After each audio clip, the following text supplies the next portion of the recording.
దేవుని పరిశుద్ధమైన ఘనమైన నామమునకు ఘనత మహిమ ప్రభావాలు కలుగునుగాక.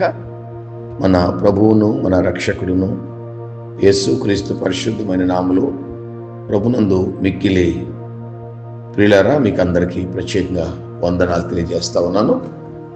ఈ దిన అనుదిన జీవాహారం అనే యూట్యూబ్ ఛానల్ ద్వారా ప్రభు మనకిచ్చిన ఈ గొప్ప భాగ్యాన్ని బట్టి నేను ప్రభువును స్తుతిస్తూ, దేవుడు మనకిచ్చిన వాక్కు ద్వారా మనతో మాట్లాడటం ఇష్టపడిన వాక్యం కీర్తనకారుడు రాసిన 37వ కీర్తన 24 వచ్చిన చదువుకుని ఈ దిన వాక్యాన్ని మనం ఉందాం.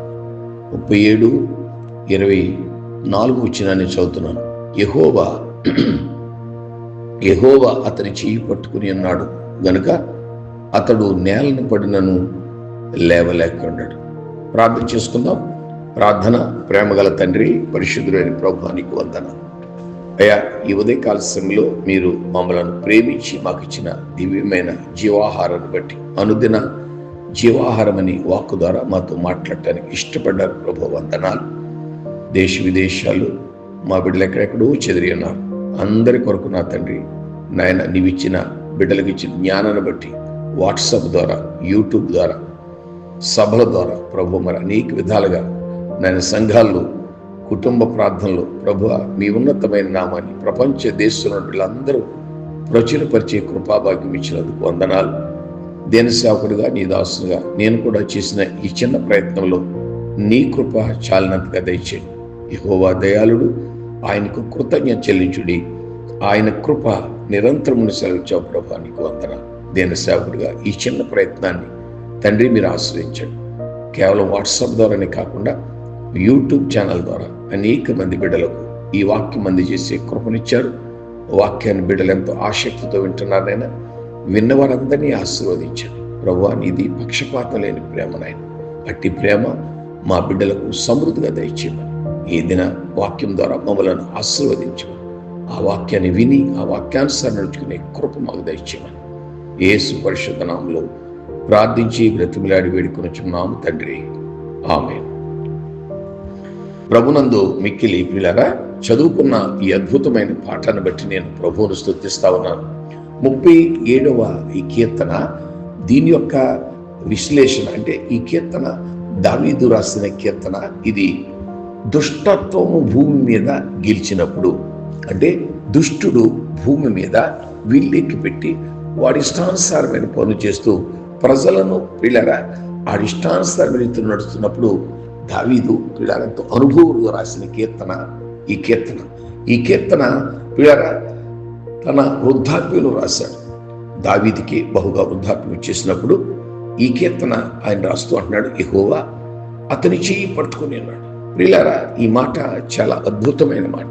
మనము ఆయన చెయ్యి పట్టుకుంటే, మనం చూడరాని దృశ్యాన్ని చూసినప్పుడు, మన కన్నులకు ఏదైనా ఇంపుగా కలిగినప్పుడు ఆయన చెయ్యి విడిచిపెట్టేస్తాం. అయితే ఆయనే గనక మన చేయి పట్టుకుంటే, హానోకులాగా ఏ విధంగా ఆయన పరమునకు కొనిపోబడ్డాడో ఆ విధంగా దేవుడు చివరి వరకు మన మార్గంలో మనల్ని నడిపిస్తాడు. ఈ మాట గుర్తుంచుకోండి. మనము ఆయన చేయి పట్టుకోవడం కాదు, ఆయన మన చేయి పట్టుకున్నాడు. మనమేదో గొప్పవారము, మనమేదో జ్ఞానవంతులము, మనమేదో ధనవంతులమని కాదు మన చేయి పట్టుకుంటాం. ఆయన ఉన్నతమైన ఘనమైన పరిచర్య చేయటానికి ప్రభువు మనలను తన యొద్దకు ఆకర్షించుకుని ఆయన మన చేయి పట్టుకున్నాడు. ఎప్పుడైతే ఆయన మన చేయి పట్టుకుంటాడో, ఒకసారి ఎప్పుడైనా మీరు చూడండి, తల్లిదండ్రులు పిల్లలు బుల్లి నడకలు నడుస్తున్నప్పుడు చూసారా, గమనించారా? మీ పిల్లలు చిన్న పాదాలతో బుల్లి నడకలు నడుతారే, అప్పుడు మీకు ఎంత సంతోషం కలుగుతుంది. ఇక ఆనందం పట్టరాని ఆనందం. అది తల్లిదండ్రులుగా పిల్లరా ఆ ప్రేమను ఇలాగుంటుంది అని వర్ణించడానికి కూడా సరిపో. అలాగే పిల్లరా, మన పరలోకపు తండ్రి నీవు ఆత్మీయ విశ్వాసంతో బలపడుతున్నప్పుడు నీ చేతులు పట్టుకుని బుల్లి నడకలు నడుస్తూ నీకు నడప నేర్పుతాడు ఆయన. తల్లిదండ్రులు కూడా అంతే పిల్లరా. అమ్మ మీకు నడక నేర్పుతుంది. 2 అడుగులు 3 అడుగులు అలాగా దీన్ని పట్టుకుని లేవటం, నీ అంతటి నీవే ప్రయత్నం చేస్తావు. 2-3 అడుగులు వేయటానికి పడిపోతూ ఉంటావు. మళ్ళా లేదీసి మళ్ళా దేనికి పట్టుకుని లేస్తావు. లేదా అమ్మ నాన్న సహాయంతో నీవు చిన్న అడుగులు వేస్తావు. పిల్లరా, ఆ అడుగులు నిన్ను ఎంత మంచి భవిష్యత్తులో తీసుకెళ్తాయంటే అది నీవు ఎంచుకునే విధానాన్ని బట్టి ఉంటుంది. కొంతమంది పిల్లరా దుష్ట మార్గాన్ని ఎంచుకుంటారు. ఎందుకంటే దుష్టుడు వారిని పిల్లరా చిన్నప్పటి నుంచే తన స్వాధీనంలో ఉంచుకుంటాడు. గెరాసీన్ ప్రాంతంలో పిల్లరా సేన అనే దెయ్యం పట్టిన వాడు ఏం చేస్తా ఉన్నాడు? అరణ్యంలో, సమాధుల్లో, కొండలలో, బండలతోటి, రాళ్లతోటి కొట్టుకుంటూ తన జీవితాన్ని పిల్లరా నాశనం చేసుకుంటా ఉన్నాడు. ఎందుకని? సేన అనే దెయ్యం వాడిని నడిపిస్తా ఉన్నాడు. ఈవేళ చాలా మంది పిల్లరా ప్రభువు చేతి పట్టుకుని నడిచేవారు బహు తక్కువ. కానీ సాతాను వాడు మాత్రం వాడి పట్టుకుని నడిచేవాళ్ళు కోకోలం. వారికి తెలియక పిల్లరా లోకము, లోకాశలు బట్టి పిల్లరా వాడు ఆ పరుగులెడతా ఉన్న వలన జీవితాలు కోల్పోయేవారు చాలా మంది ఉన్నారు. లేరన్న ఉద్దేశం కాదు, వారి యొక్క భవిష్యత్తును చేతులారా నాశనం చేసుకునే వారు చాలా మంది ఉన్నారు. కనుక నా మాట ఏంటంటే ఈవేళ ఆయనే కనుక మనం చేపట్టుకుంటే 1986లో ఆయన చేపట్టుకున్నాడు. అంతవరకు ప్రియులారా సాతాను వాడు ఇష్టానుసారంగా నన్ను వాడుకున్నాడు. మామూలుగా నేను చెప్పలేను. నా పేరు యేసువ, యేసురత్నం, జేసురత్నం, రత్నం, జేసులాగా 5 పేర్లు ఓసరవిలుగా మార్చుకున్న నా జీవితాన్ని ఎప్పుడైతే ప్రభు అయిన యేసు 86 సంవత్సరంలో 1986లో ఆయన నా చేపట్టుకున్నాడు. ఈ వేళకి 2025 సంవత్సరం పిల్లారా ప్రభువు నడిపిస్తా ఉన్నాడు. కనుక మన దేవుడు మన చేపట్టుకుంటే ఆయన ఒక మంచి మార్గం నడిపిస్తాడు. మనము ఆయన చేపట్టుకుంటే మనకి ఏదైనా కానరాని దృశ్యం మనకు కనిపించినప్పుడు మనం ఏం చేస్తామంటే ఆయన చెయ్యి విడిచిపెట్టేస్తాం. కానీ మన దేవుడు మనం విడిచిపెట్టే దేవుడు కాదు. దేవుడు లోకంలో ఎంతో ఎంత ప్రేమించాడండి అని అంటే పిల్లరా తన ప్రాణాన్ని మన కొరకు పెట్టినంతగా ప్రేమించాడు. అది ఆయన ప్రేమ, అగాపే ప్రేమ.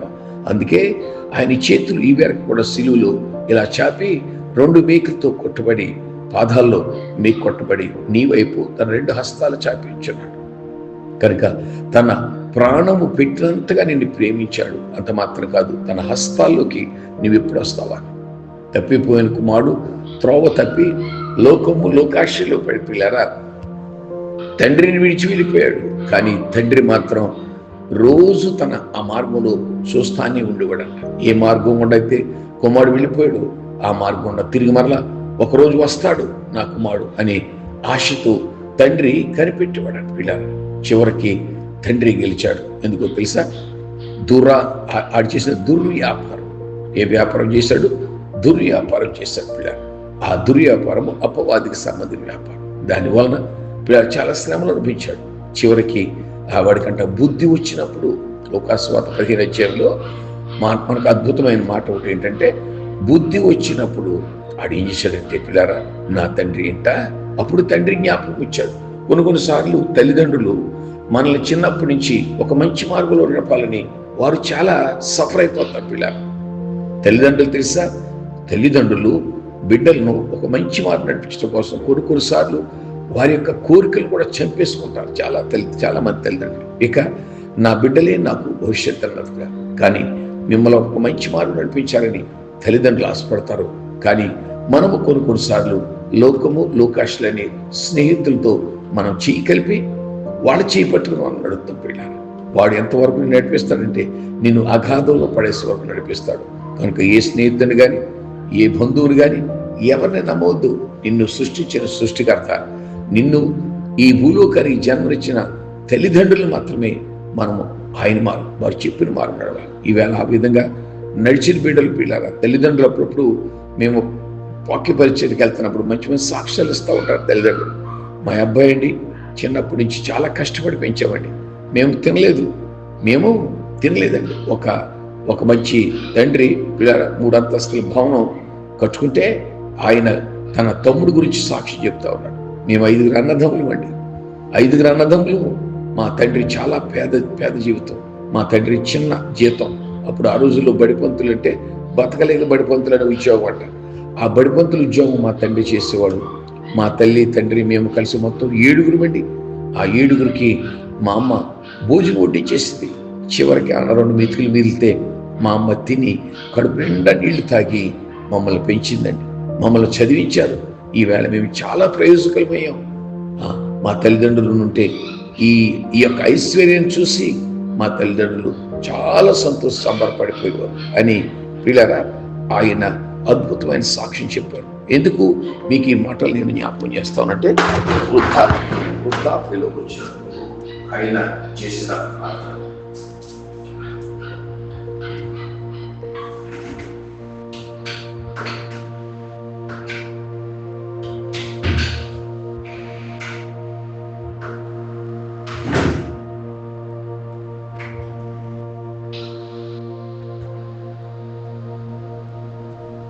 మనకు పిల్లల ఆ ప్రేమ కొన్నిసార్లు మనం తెలియకపోవచ్చు. ఆ ప్రేమ తెలియక మనం ఏం చేస్తామంటే అటు ఇటు తిరుగుతాం. దావీదు ఈ కీర్తన రాస్తున్న కీర్తన ఏంటంటే దుష్టత్వము అంట.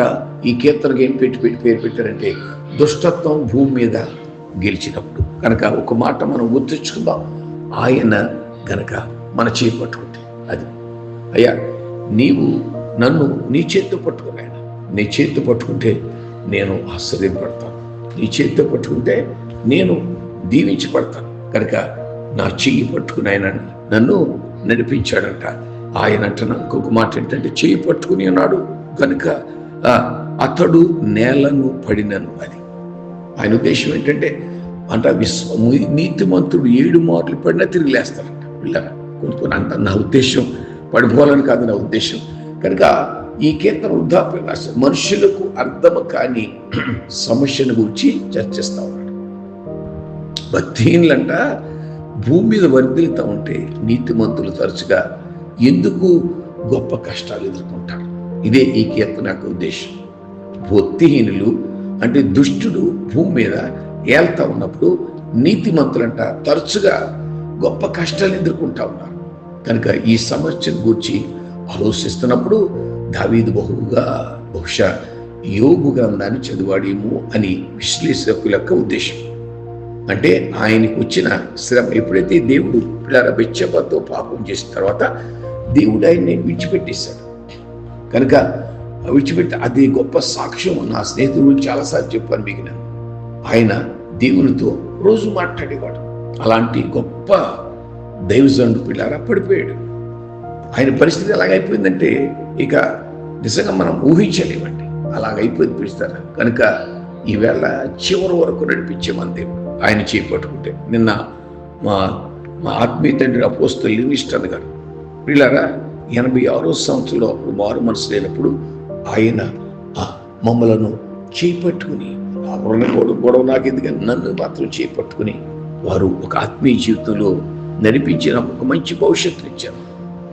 అదే నిన్న భౌతిక కార్యం ఆ యొక్క దాని గురించి వెళ్ళటం వలన మీకు మెసేజ్ పంపించలేకపోయాను పిల్లరా. కనుక ఆయన మన చేయి పట్టుకుంటే మనం చివరి వరకు నడిపిస్తాడు. ఈ 37వ కీర్తనకారు పిల్లరా ఈయన నొక్కి చెబుతున్నది ఏంటంటే నిజమైన భక్తి గలవాని. అది నిజమైన భక్తి గలవాని జీవితంలో వెలుగులు ఇది సమస్యనట పరిశీలిస్తున్నాడట. డబ్బు దాంట్లో వచ్చే చిన్న విషయాలను అతను పరిగణలో తీసుకుంటాడు, ప్రతిదీ తీసుకుంటున్నాడు. అయితే 73వ కీర్తనకారుడు కూడా సందేహాల్ని నొక్కి చెబుతున్నాడు. కనుక ఈ సమస్య దావీదుకి ఆసక్తికరంగా ఉంది. ఈ మాటలు చెప్పడానికి వీళ్ళ దుష్టుడు భూమి మీద ప్రబలినప్పుడు కనుక ప్రజలు అంట నిట్టూర్పులు విడిస్తారంట. ఎందుకంటే దుష్టుడు పరిపాలనలో ప్రజలు నిట్టూర్పులు విడిస్తారంట. సొలొమోను యొక్క పరిపాలనలో ప్రజలందరూ ఎంతో సంతోషంగా ఉన్నారు, ప్రజలందరూ ఆనందంగా ఉన్నారు, ఆనందంగా సంతోషంగా గడిపారు. కానీ దుష్టుడు అంటే తన యొక్క కుమారుడు రెహబాము పిల్లరా వచ్చినప్పుడు ప్రజలు నిట్టూరు విడిచారు. ఎందుకంటే వాడి పరిపాలన చాలా అరాచకమైన పరిపాలన. దానివలన అతడు చాలా నష్టపోయాడు పిల్లర. ఎందుకంటే దేశము రెండైపోయింది. కనుక ఈవేళ మనకిచ్చిన మంచి మాట ఏంటంటే పిల్లరా దేవునితో నడిపించే మాట. బ్రిస్టల్ నగరంలో పిల్లరా 5 అనాథాశ్రయాన్ని స్థాపించాడు గొప్ప దైవజనుడు. ఆయన పిల్లరా నీతిమంతుల నడత అనే మాట మీద ఒక మాట జ్ఞాపకం చేస్తాం. దేవునితో సమీపంగా నడిచాడు. దేవునితో సమీపంగా నడుతూ ఈ యొక్క దైవజనుడు పిల్లగా బ్రిస్టల్ అనే నగరంలో 5 అనాథాశ్రయం స్థాపించడమే కాకుండా దేవునితో ఆయన చేసిన గొప్ప సమీపంగా నడిచిన వ్యక్తి. 100 కొద్దీ బాలబాలికల అవసరతల కోసం దేవుని మీద ఆధారపడి వాడట. ఈ బిడ్డల్ని ప్రభువా నీవు నాకు అనాథాశ్రయాలు 5 ఇచ్చావు. ఈ 5 అనాథాశ్రయాల్లో నాయన నువ్వు 100 కొద్ది అనాథ బాలికలు ఇచ్చావు నాయన. వీళ్ళని పోషించడానికి నువ్వు నీ మార్గం నడుచుకుంటా ఉన్నావు కనుక నీవే నీ భారము యెహోవా మీద మోపుము, అప్పుడు ఆయన నిన్ను ఆదుకొనుడు. మనము పిల్లరా సంపూర్తిగా ప్రభు మీద ఆధారపడిపోయినప్పుడు ఎప్పుడు ఆయన మనం విడిచిపెట్టి మనం మోసం చేసే దేవుడు కాదండి. మన స్నేహితులు, మన బంధువులు, కొన్నిసారి తల్లిదండ్రులు, బిడ్డలు మోసం చేస్తూ ఉంటారు. కానీ మనం ఒక్కసారి నమ్మి ఆయన మన చేపట్టుకున్నప్పుడు మనల్ని మోసపుచ్చే దేవుడు మన దేవుడు కాదండి. కనుక ఆయనంట ఈ బ్రిస్టల్ నగరంలో పిల్లారా 5 అనాథాశ్రయం స్థాపించడమే కాకుండా దేవునికి సమీపంగా నడచడమే కాకుండా 100 కొలది బాలబాలికల అవసరతల కోసం దేవుని మీద మోకాళ్ళు మీద పడి ఆధారపడేవాడట. ఆ తర్వాత వృద్ధాప్యంలో కూడా అనేక దేశాలు దర్శించిన జార్జ్ ముల్లర్ ఇలా అంటున్నాడు. దేవునికి స్తోత్రం. జార్జ్ ముల్లర్ ఆయన జీవితం చూసినట్లయితే అమ్మ చిన్నప్పటి నుంచి ఒక్కడే కొడుకు పెళ్ళారు. జార్జ్ ముల్లర్ ఒక్కడే కొడుకు అయితే అమ్మ చాలా గారాభంగా పెంచింది. ధర్మశాస్త్రాన్ని, దేవుని యొక్క వాక్కులను ఆయనకి రోజు పాత నిబంధన కొత్త నిబంధన చదివి వాక్యానుసారంగా పెంచింది. కానీ వాడు యవనస్తులైన తర్వాత చెడిపోయాడండి. చెడిపోతే అతని కోసం అహర్నిశలు మోకాళ్ళ మీద ఉండి కన్నీళ్లు కార్చి ప్రార్థన చేస్తే ప్రభువా నీ మార్గంలో నడిపించాలనుకున్నాను, కానీ నా కుమారుడు తప్పిపోయాడు. ఆయన నా మాట వినే ప్రసక్తిలో లేడు. ఎక్కడెక్కడ క్లబ్బులంట, పబ్బులంట, క్యాబరీ డాన్సులంట త్రాగేసి 2-3 గంటలకు వస్తున్నాడు ఆయన అని తల్లి మోకాళ్ళ మీద ప్రార్థన చేసేదంట. రోజు కూడా నేను నీ మార్గం నడిపించాలనుకున్నాను, కానీ దుష్టుడు నా మార్గానికి తప్పించి వాడి మార్గం నడిపించుకున్నాడు. ఆయన నా బిడ్డను రక్షించు ప్రభు. తల్లి కన్నీళ్లు కార్చి రోజు ఆహారం తినకోకుండా అనేక రాత్రులు కుమారుడు కోసం గడిపి ఎలాంటి స్థితిలో వస్తాడో కుమారుడు తెలీదు. జార్జ్ ముల్లర్ స్టోరీ చెప్తున్నాను మీకు పిల్లారా. అయితే తల్లి వచ్చి వరకు ఉండాడు, బూట్లు తీసి కొద్దిగా ఆహారం తినిపించి ఈ విధంగా చేసి తాను అస్వస్థరాలైపోయింది. చివరకు క్యాన్సర్ వ్యాధి వలన జార్జ్ ముల్లర్ యొక్క తల్లి చనిపోయింది పిల్లారా. తల్లి చనిపోయిన తర్వాత అగమ్య గోచరం అయిపోయింది పరిస్థితి. తండ్రి వ్యాపార నిమిత్తం దేశ విదేశాల్లో ఉండేవాడు. తల్లి మాత్రం కుమారుని ఏ టైంకి వచ్చినా కనిపెట్టుకుని ఉండేది. ఆ టైంకి ఎలాంటి నడతతో వస్తాడో, పడిపోతాడో, లెగుతాడో తెలియదు. ఆ విధంగా తల్లి ఎప్పుడైతే చనిపోయిందో అనాథ టైప్ అయిపోయాడు. ఎవరు లేరు, పిలిచేవాడు లేరు. ఒకరోజు రోడ్డు మీద నడుచుకుని వెళ్తాం, తన స్నేహితుడు కనిపించాడు. స్నేహితుడితో కలిసి స్నేహితుడు అన్నాడు, పిల్లరా రేపు మనం ఈవేళ చర్చికి వెళ్దాం. మనం ఈవేళ నేను చర్చికి మాత్రం రాను, నా వల్ల ఏ పనులు కాదు. మా అమ్మ రోజు ప్రార్థన చేస్తుంది నాకు, అప్పుడే నేను రాలేనప్పుడు ఇప్పుడేం వస్తానని లేదు. ఒక 5 నిమిషాలు అక్కడ ప్రార్థన చేసినప్పుడు నువ్వు ఎక్కడ రమ్మంటే నేను అక్కడికి వస్తాను. చూడండి, ఒక స్నేహితుడు తన స్నేహితుని ఒక మంచి మార్గం నడిపించే విధానం ఇది ప్రియులారా. ఈవేళ అలాంటి స్నేహితులు బహు తక్కువ కొరువైపోయారు. ఈవేళ ఎంతసేపు ఒక చెడు మార్గం నడిపించే స్నేహితులు ఉన్నారు తప్ప మంచి మార్గం నడిపించే స్నేహితులు మనం బహు తక్కువ. సరే, అయిష్టంగా ప్రియులారా తన స్నేహితుని మాట తీసేయలేక జార్జ్ ముల్లర్ యవన ప్రాయంలో అయిష్టంగా ప్రియులారా వెళ్ళి ఆలయంలో కూర్చున్నాడు. దైవజనుడు ఆత్మపూర్ణై మాట్లాడుతూ ఉన్నాడు. పాపం ద్వారా వచ్చే జీతము మరణం అని ఒక మాట ప్రియులారా తన హృదయంలో గుచ్చుకుందట. ఒక మాట ఎందుకు వాట్సాప్ ద్వారా, యూట్యూబ్ ద్వారా దైవ సేవకులు అనేక మంది దేవుని చేత ప్రేరేపింపబడి మీకు వాక్యాన్ని బోధిస్తున్నారో తెలుసా? ఇవన్నీ ఒకవేళ మీకు వర్తించకపోయినా ఏదో ఒక మాట ఆ జీవగల వాక్కు మిమ్మల్ని పట్టుకుంటుంది. అప్పుడు అయ్యో ఇది మంచి మార్గం కాదు, ఇది మంచి మార్గం, ఈ మార్గంలో వెలుగున్నది, ఆ మార్గంలో చీకటి ఉన్నది గుర్తించే విధానం మీలోకి వస్తారు. సరే, బయటకు వచ్చారు చర్చి నుంచి 2 స్నేహితులు. సరే నడుపుడు వెళ్దాం క్లబ్ కంటే నా మనసు బాగాలేదు, మా అమ్మ జ్ఞాపకం వస్తుంది, ఇంటికి వెళ్ళిపోతాను. సరే ఇంటికి వెళ్ళిపోయాడు. పిల్లరా ఎవరు లేరు, తిండి పెట్టేవారు లేరు, ఏమీ లేరు. ఏదో తిన్నాడో పడుకున్నాడు. రాత్రి ప్రభు దర్శనంలో మాట్లాడుతున్నాడు. జార్జ్ ముల్లర్ పిల్లరా ఆ వాక్కుని విన్నాడండి. ఆ వాక్కుని ఎవరు, మా అమ్మ లేదు, మా నాన్న లేడు, ఎవరు నన్ను పిలుస్తున్నారు అని కొంచెం పెడచెవిని పెట్టినా ఏ విధంగా సమూయేలుని దేవుడు పిలిచినప్పుడు సమూయేలు ఆ పిలుపు తెలియక ఆ ఏలీ పాస్ట్ కదా సార్ ఎందుకు అని అడిగారు. ఆ విధంగా పిల్లల తెలియక ఆ స్వరం ఆయన, నేను నీ తల్లి చేసిన ప్రార్థన ఆలకించాను, నీ తల్లి కన్నీటితో నీ పాపాలు కడిగి వేశాను, నాయన నా మాట విను. పిల్లలు ఎప్పుడైతే జార్జి ముల్లర్ చేయి ప్రభు యేసు పట్టుకున్నాడు, ఆయన ఎంత అద్భుతంగా పరిచయం చేశాడంటే మన భారతదేశంలోనే పిల్లల ఆ చరిత్రలో తెలిసే మాట అంటే 120 సంఘాలు కట్టినట్లుగా ఆయన గురించి చరిత్ర తెలియజేస్తాం. ఈయన అంటున్న మాట ఏంటంటే, ఈ యొక్క బ్రిస్టల్లో 5 అనాథాశ్రమాలను కట్టి స్థాపించిన దేవునికి సమీపంగా నడిచిన గొప్ప దైవజనుడు 100 కొద్ది బాలబాలికల అవసరం కోసం మోకాళ్ళ మీద దేవునిపై ఆధారపడి పడండి. ఆ తర్వాత వృద్ధాప్యంలో కూడా అనేక దేశాలు దర్శించాడు. జార్జి ముల్లర్ అంటున్న మాట, నీతిమంతుని అడుగులే కాదు, అతడు ఎక్కడ ఆగాలో కూడా దేవుడే చెబుతాడు. దేవునికి స్తోత్రం కలుగుగాక. 90 మా దైవజనులు అపోస్తలుడు మిస్టర్ గారు 93 సంవత్సరాలు పిల్లరా, ఆయనకు కాలు కొంచెం అవిటి పాదం, పోలియో వలన కొంచెం అవిటి నడవలేదు సరిగ్గా. అయినా ఎన్ని దేశాలు దర్శించడానికే తెలియదు వాక్యం పరీక్షణ కోసం. అందులో నేను ఒక్కడిని పిల్లారా. కనుక ప్రభువు మన చేయి పట్టుకుని కనుక నడిపిస్తే మనం ఎక్కడికి వెళ్ళాలో ఆయన నడిపిస్తాడు. పిల్లారా, లూకాసు 8:54 ఆయన ఆమె చెయ్యి పట్టుకుని, పిల్లారా ఆవిడ ఈయన చేయి పట్టుకోలేదు, ప్రభు ఆయన వేసే ఆ చిన్నదాన్ని చేయి పట్టుకుని లెమ్మని చెప్పగా, ఈ మాట గుర్తుంచుకోండి, చెయ్యి పట్టుకున్న మన ప్రభు కార్యాలు చేసేది. ఇక నీకు సమస్య లేదు. అపోస్తలుల కార్యంలో కూడా 9-8 వారతను చెయ్యి పట్టుకుని దమస్కులోనికి నడిపించారు. అంతవరకు అపోస్తలుడైన పౌలు చేసిన అరాచకాలు మామూలు అరాచకాలు కాదు. సంఘాన్ని హింసించినవాడు, సంఘాన్ని దూషించినవాడు, పిల్లల స్టెఫన్ యొక్క మరణానికి కారణమైన వాడు, ఎంత గొప్ప భయంకరుడు అపోస్తలుడైన పౌలు సౌలుగా ఉన్నప్పుడు. ఎప్పుడైతే ఆయన దమస్క పట్టణానికి వెళ్తున్నప్పుడు ప్రభు ఆయన దర్శించాడు. పిల్లరా, అక్కడ ఒక అద్భుతమైన మాట రాయబడింది ఏంటంటే 9వ అపోస్తలుల కార్యం 8వ వారు అతని చెయ్యి పట్టుకుని దమస్కులో నడిపించారు. 13వ అపోస్తలుల కార్యంలో ఇదిగో ప్రభు చెయ్యి పట్టుకుని నడిపిస్తారు. కానీ దేవుడు ఆయన మన చెయ్యి పట్టుకుంటే, ఈ చివరి మాట జార్జి ముల్లర్ అన్న మాట మీకు చదివారు కదా పిల్లరా, ఆయన పిల్లరా చెయ్యి పట్టుకుంటే ఆయన నీతిమంతుని అడుగులే కాదు, అతడు ఎక్కడ ఆగాలో కూడా దేవుడే చెప్తాడు.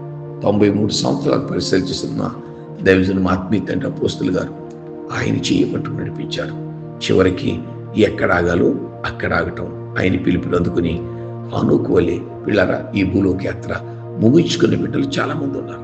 అలాంటి గొప్ప గొప్ప దైవజనులు మనకుండగా, అలాంటి సాక్ష్యాలు మనకుండగా మనము ఆయన చేపట్టుకోవటం కాదు పిల్లలు, ఆయన్ని మన చేపట్టుకుంటే చిన్నదన లెమ్మనగానే ఆమెలోకి జీవం వచ్చింది. కనుక నీలో నిర్జీవ కీళ్ళను విడిచి యేసు ప్రభువై చూస్తే ఆయన నీ చేయి పట్టుకుని నిన్ను నడిపిస్తాడు. అలాంటి గొప్ప దేవుడు మనకున్నాడు. అటువంటి కృప ప్రభు మీకు దయచేయను గాక. మీ కొరకు చిన్న ప్రార్థన. ప్రేమగల తండ్రి పరిశుద్ధుడా, యూట్యూబ్ ద్వారా ఈ చిన్న ప్రయత్నం నాయన, నేను గొప్ప సేవకుడని కాదు నాయన, నేనేమైనప్పటికీ కేవలము నీ కృప అయినందుకు వందనాలు. యెహోవాను స్తుతించుడి, ఆకాశవాసులారా యెహోవాను స్తుతించిన రీతిలో ప్రభు నిన్ను స్తుతించడానికి, నిన్ను ఆరాధించడానికి, నిన్ను ఘనపరచడానికి నేను ఈ చేసిన చిన్న ప్రయత్నాన్ని మీరు ఆశ్రయించండి. మా బిడ్డలతో మీరు మాట్లాడటానికి ఇష్టపడ్డారు. ఎవరైతే అపవాది చేపట్టుకుని నశించిపోతున్నారో ప్రభు వారిని నీ చేపట్టుకుని నన్ను నిత్య రాజ్యానికి నడిపించండి. మహిమ మీరు పొందుకోండి. ఈ వాక్యం ద్వారా మా బిడ్డ హృదయాల్లో నీ ప్రేమను సమృద్ధిగా పుట్టించి నీ మార్గంలో వారిని నడిపించమని సమస్త మహిమ ఘనత ప్రభావాలు మీరు పొందుకుంటారని యేసు పరిశుద్ధ నామములో ప్రార్థించి బ్రతుకులాడి వేడుకొనుచున్నాం తండ్రి. ఆమేన్. తండ్రి, కుమారుడు, పరిశుద్ధాత్మ త్రియేక దేవుని మీకు తోడైండుగాక. ఆమేన్.